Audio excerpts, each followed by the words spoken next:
Who was Milton Friedman? Milton Friedman was a Nobel Prize winning American economist who was a powerful voice for free market capitalism and a torchbearer of the Chicago School of Economics. His ideas reshaped not only economics but also politics and global policy from Reaganomics to Thatcherism. Let us look at his major theories.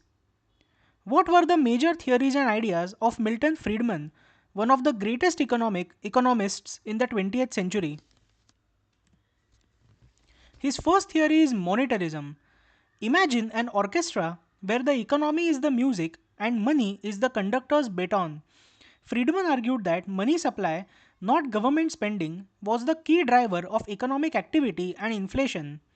His core idea was that inflation is always and everywhere a monetary phenomenon.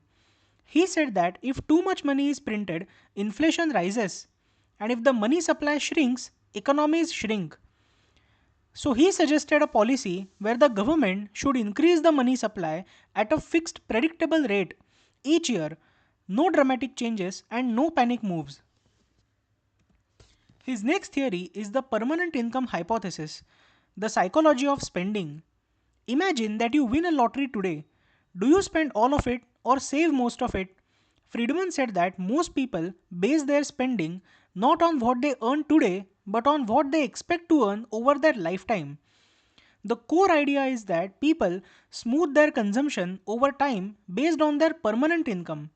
So, temporary tax cuts or stimulus checks will not boost long term consumption. People save money instead, was the idea given by Friedman. His next idea was natural rate of unemployment, the job illusion.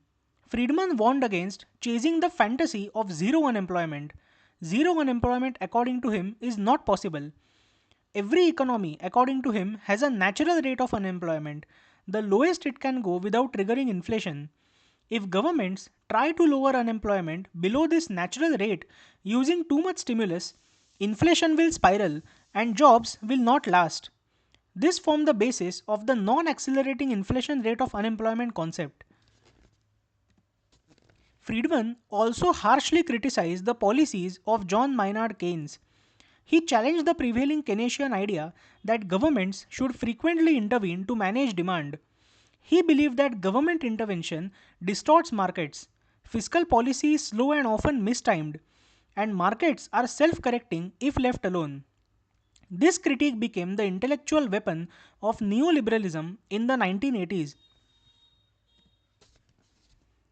He also promoted the right or the freedom to choose. In that sense, he was a social crusader. He believed that freedom of choice should apply not only in markets but also in education, healthcare, and society.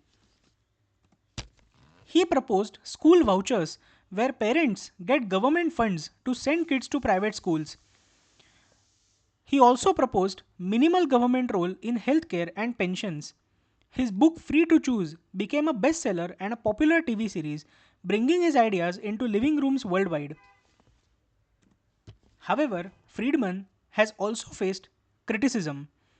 The first criticism leveled against Friedman's ideas is that he has too much faith in markets. Critics say that Friedman was like a religious devotee of the free market, but markets often fail, like in the 2008 financial crisis. They don't always serve the public good. Also, markets can ignore inequality and environment.